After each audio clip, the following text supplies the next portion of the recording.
قرآن مجید اور حدیث پاک میں کیا فرق ہے؟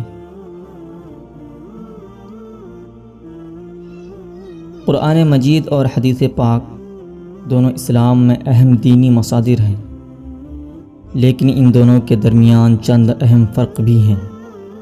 نمبر 1، قرآن مجید۔ قرآن مجید اللہ تبارک و تعالی کی طرف سے حضرت جبرائیل علیہ السلام کے ذریعے براہ راست نازل کردہ کلام ہے۔ قرآن مجید رسول اکرم صلی اللہ علیہ وسلم پر گاہے بگاہے تھوڑا تھوڑا، کبھی ایک آیت تو کبھی ایک سورت، جو کہ 23 سال کی قلیل مدت میں نازل ہوا۔ قرآن مجید کو اللہ تبارک و تعالی نے محفوظ رکھنے کا وعدہ کیا ہے، اور یہ لفظ بلفظ آج بھی اسی حالت میں موجود ہے جس طرح یہ نازل ہوا تھا۔ قرآن مجید دین اسلام کا بنیادی اور اولین مصدر ہے۔ اس میں عقائد، احکام اور ہدایت کا بیان ہے۔ قرآن کا ہر حکم اور ہر لفظ قطعی اور ناقابل تبدیلی ہے۔ نمبر 2، حدیث پاک۔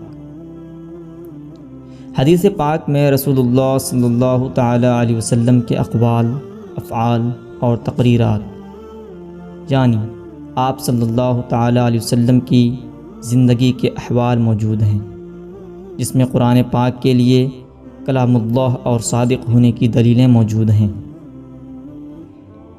حدیث پاک کو صحابہ کرام اور بعد میں آنے والے محدثین نے محفوظ کیا اور مختلف کتب میں شائع کیا۔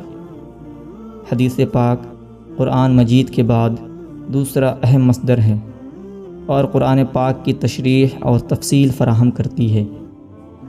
حدیث پاک کی حیثیت قرآن مجید کے بعد ہے، لیکن صحیح حدیث کو دین اسلام میں ماننا واجب ہے، کیونکہ وہ قرآن کی وضاحت کرتی ہے۔